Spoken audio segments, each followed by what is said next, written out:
Let's kick off by acknowledging that while test automation brings a lot of benefits to the table, it also introduces a range of risks that we need to be mindful of. These risks can arise at various stages of the automation process, from the initial architectural design all the way through to the deployment and maintenance phases. Understanding and addressing these risks early on is key to ensuring that our test automation efforts are successful and don't inadvertently create more problems than they solve.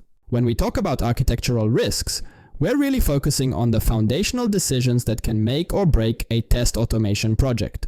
One of the first things to consider is how well the test automation framework, TAF, interfaces with the system under test, SUT. If this connection isn't robust, it could lead to a host of problems down the line. Next, we need to think about packaging, how we version and control the automation code across the organization. This might seem like a technical detail, but without proper packaging, you risk inconsistency and chaos as the project grows.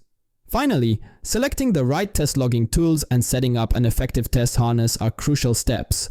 These components will determine how well you can monitor, troubleshoot, and maintain your tests over time. Now, let's move on to the risks that come into play during the implementation and maintenance phases of test automation.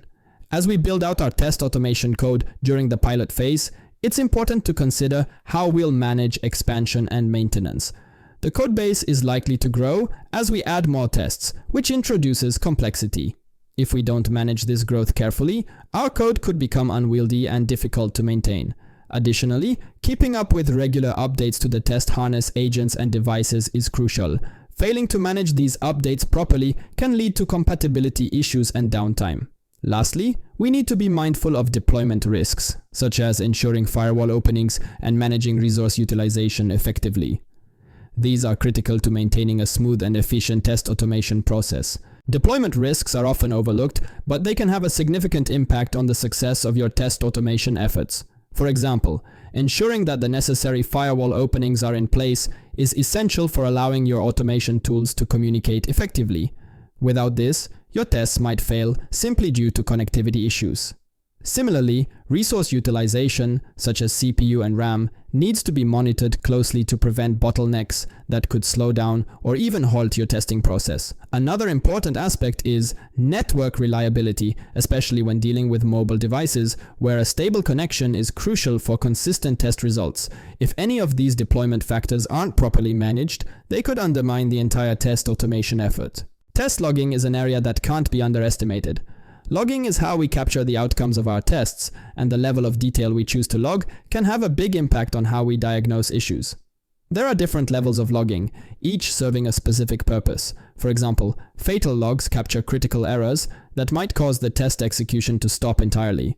Error logs record failures in conditions or interactions that cause the test case to fail. Warning logs highlight unexpected conditions that don't necessarily break the test, but could indicate underlying issues. Info logs provide general information about the test execution process, while debug and trace logs offer more detailed information, which can be invaluable when troubleshooting complex issues. The key is to strike a balance, log enough to provide useful insights, but not so much that you're overwhelmed with data. The structure of your test automation is another critical area that can introduce risks if not handled properly. The test harness is the core of your test automation solution, TAS. It's what ties everything together, and if it's not robust, your entire automation framework could falter. Another key element is test fixtures. These are the components that manage the setup and teardown of your test environment.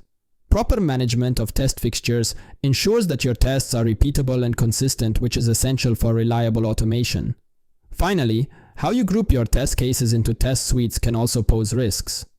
Poorly structured test suites can lead to inefficiencies and make it harder to pinpoint where issues are arising during test execution. Finally, let's talk about the risks associated with updating your test automation setup. One of the biggest challenges is managing updates to the test harness, agents, and devices.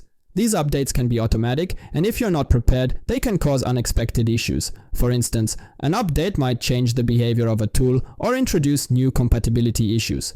To mitigate these risks, it's important to have adequate power supplies for your devices, ensure stable network connections, and maintain a clear plan for managing device configurations. By staying ahead of these updates, you can prevent disruptions and keep your test automation running smoothly. In conclusion, while test automation offers significant benefits, it's important to approach it with a clear understanding of the risks involved. From architectural and deployment concerns to logging, structuring, and updating challenges, each stage of the automation process carries its own potential pitfalls.